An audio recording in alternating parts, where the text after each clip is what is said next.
ગુજરાત 18 લાઈવમાં આપનું સ્વાગત છે। એડવોકેટ નિમિષા ધોત્રે દ્વારા આવનારી બીસીજીની ચૂંટણીને લઈને મહિલા વકીલો માટે વિશેષ માર્ગદર્શન કાર્યક્રમ યોજાયો।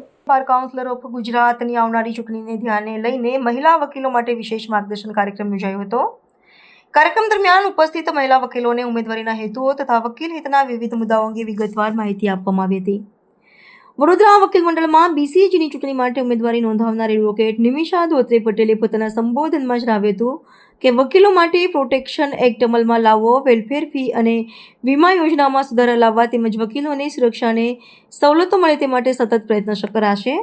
તેમણે ભારપૂર્વક જણાવ્યું હતું કે વકીલ સમુદાયના હિત માટે સશક્ત પ્રતિનિધિત્વ ખૂબ જ જરૂરી છે અને ચૂંટણીમાં વિજયી બન્યા બાદ સમગ્ર ગુજરાતના વકીલો માટે નિષ્ઠાપૂર્વક કાર્ય કરવાની તેમની પ્રતિબદ્ધતા છે।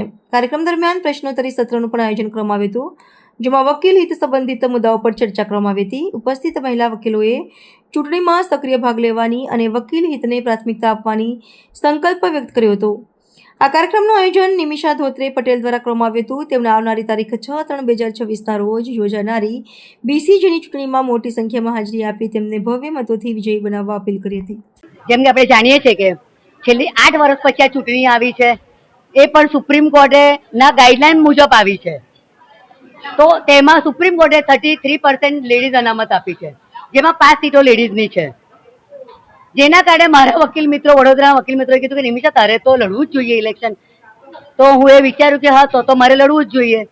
હું એ નક્કી કર્યું કે હવે લડી જ નાખવાનું છે। જેમાં મારા વકીલ મિત્રોના ઘણા પ્રશ્નો હતા, જેમાં સૌ પ્રથમ વકીલોના માટે advocate protection act. Advocate protection act શા માટે?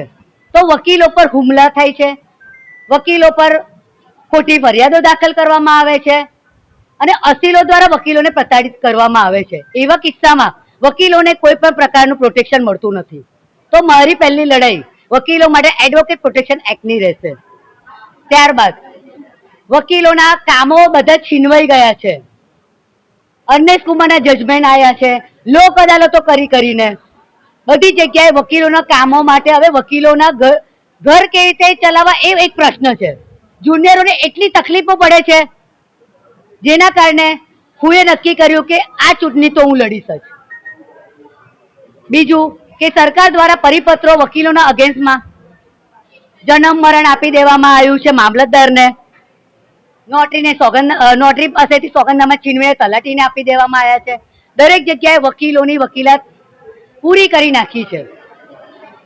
તો મારી લડાઈ મારા જુનિયર વકીલ, સિનિયર વકીલ તમામ માટે આ મારી લડાઈ છે અને જેમની માટે હું લડત આપીશ। અને જો હું બાર કાઉન્સિલ ઓફ ગુજરાતની ચૂંટણી લડી રહી છું તો હું મારા વકીલોના હિત માટે લડી રહી છું। તો મારા વકીલોના જે પણ પ્રશ્નો હશે એ હું કમિટીમાં મૂકીશ અને હું લડીશ એમના માટે।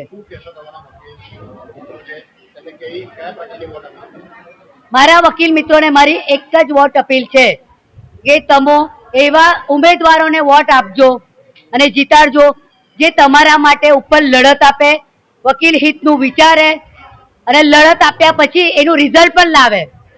સંગઠન મજબૂત હશે તો આપણી વકીલાત બચશે, નહીં તો વકીલાત આપણી પૂરી થઈ જશે।